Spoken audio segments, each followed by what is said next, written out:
Tingnan nyo naman yung kanyang grab bar. Top box ready. Ito ay may libre na top box at ang brand niya ay SEC. At syempre, hindi lang top box ang ilibre sa inyo.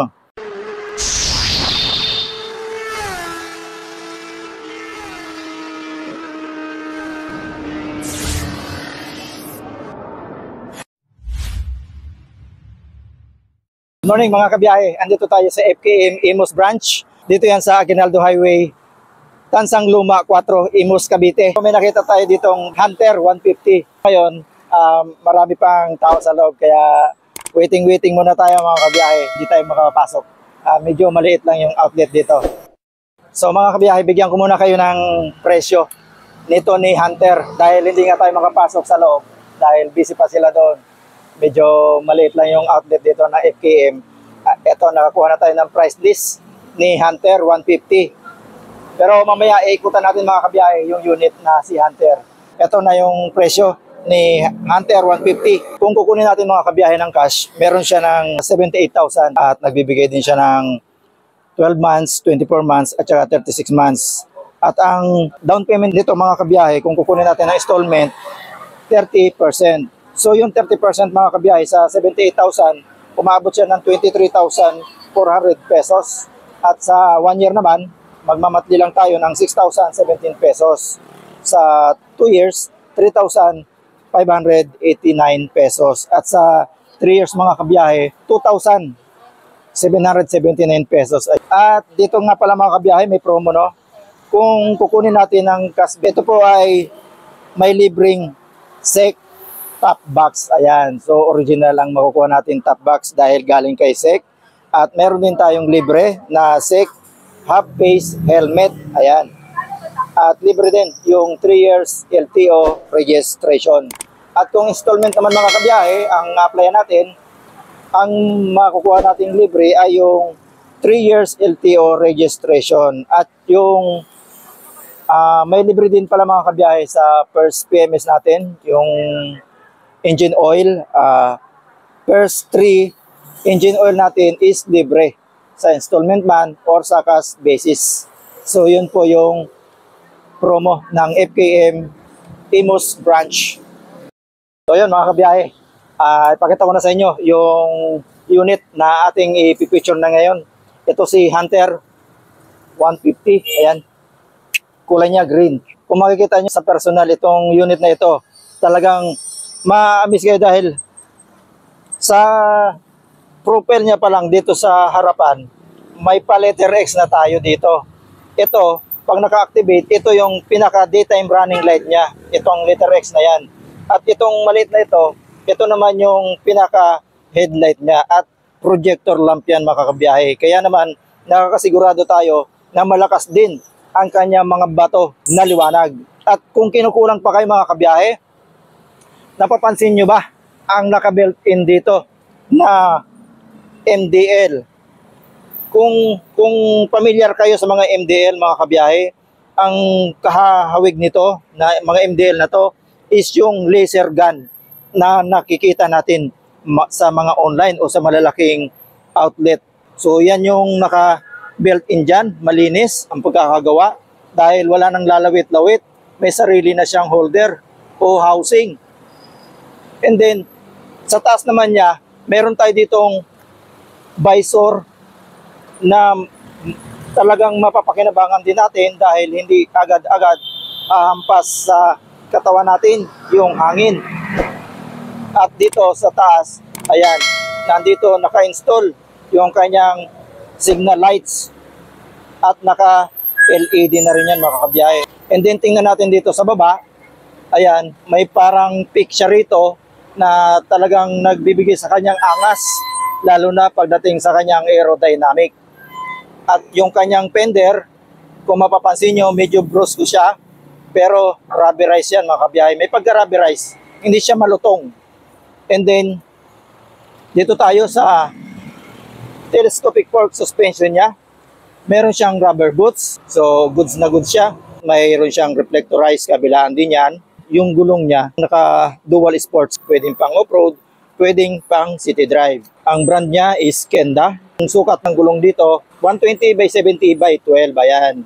And then yung kanyang braking system dito, naka-disc brake rotor tayo dito at dual piston caliper mga kabiyahe. So ito naman yung appearance dito mga kabiyahe sa kanyang sides. Wala tayo masyado makikita ditong decals, kundi yung pakidlat o pa letter Z na kulay black at yung FKM na maliit. Ayan. Dito sa baba, naka-gray tayo dito na dark. Ito naman yung foot peg ng ating pillion. Ayan. Soft lang siya. Kunting pitik. Yan na. Tapos balik. Ayun. Ito naman yung bandang likuran. Ayan. Ang decals niya, Hunter 150 at yung pa letter Z lang na kulay black. At yung kanyang exhaust, Brusco, may heat guard, plastic, hard plastic yan mga kabiyahe.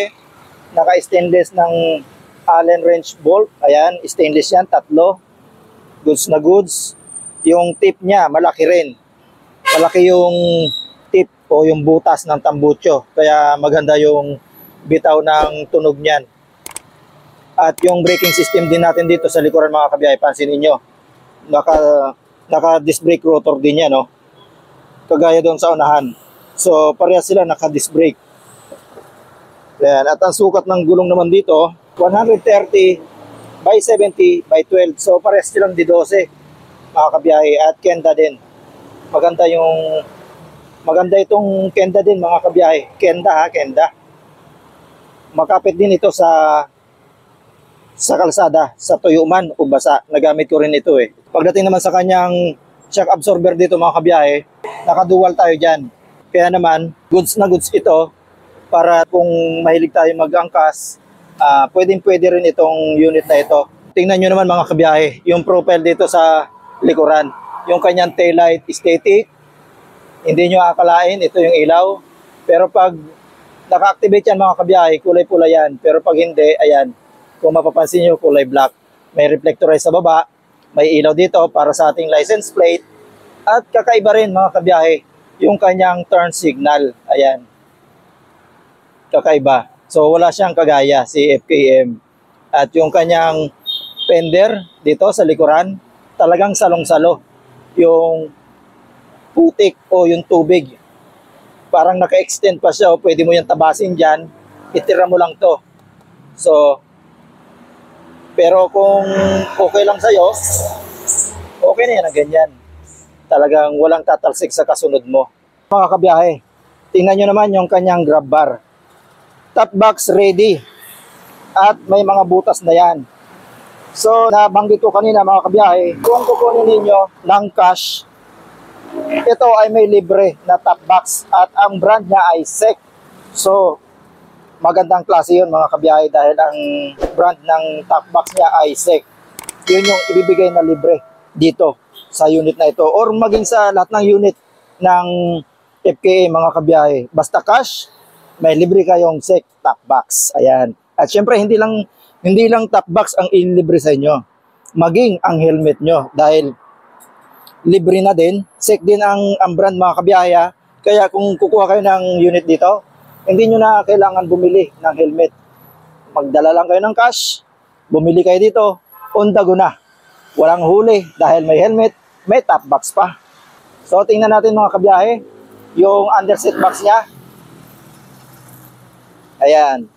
So ito naman yung appearance ng underseat box niya. Ayan. So ang kasya lang dito mga kabiyahe, yung half face. Hindi dito kakasya yung full face. So medyo maliit lang yung kanyang underseat box. Pero kung mapapansin nyo mga kabiyahe, ang kapal ng ginamit na materials dito na plastic. At hindi ito basta-basta mababasag. Tingnan natin yung appearance ng kanyang seat cover. Ayan. Ito naman mga kabiyahe, yung appearance ng seat cover niya.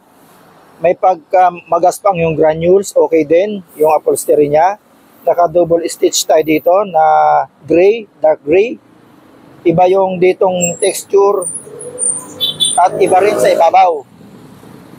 At mayroon din siyang may pagka camel back seat inspired. Ayan, may pa-kurbada siya dito. Hindi yung basta-basta dire-diretso lang.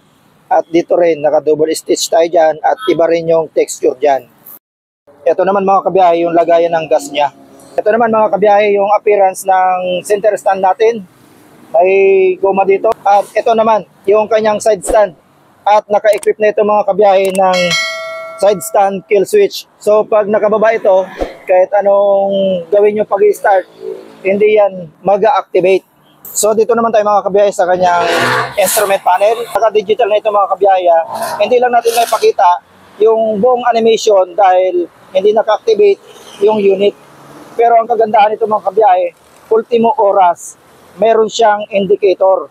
Yung orasan mga kabiyahe. So importante din yan habang nagra-ride tayo dahil yung makina natin, halimbawa mag-ride tayo ng medyo malayo, kailangan din natin ipahinga. So goods na goods dahil naglagay ng orasan mismo dito sa board panel. Itong si FKM Hunter 150. So yun, dito naman tayo sa kanan bahagi. Yung ating handlebar mga kabiyahe, naka-naked handlebar tayo dyan at naka-matte black. At tingnan nyo mga kabiyahe, meron din siyang engine kill switch, start and stop. Yan yung mga makikita nating switch dito sa kanan. Meron tayo ditong on and off ng headlight. And then yung electric starter. At syempre pa, napaka-smooth ng kanyang throttle. Yung kanyang preno sa unahan, smooth din. Ayan.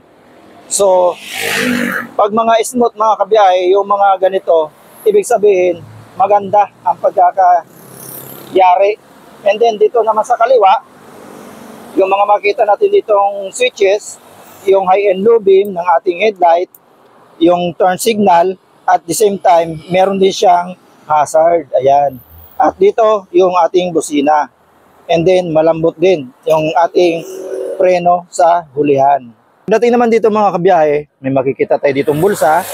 Medyo mababaw lang din, pero kasi naman yung cellphone dyan, huwag nyo lang iiwanan dahil pagbalik nyo, wala na yan. So, meron din tayo dito mga kabiyahe. Ayan, USB charging port, goods na goods yan. Charging cable na lang ang kulang mga kabiyahe. At yung appearance ng ating ignition switch dito, ayan.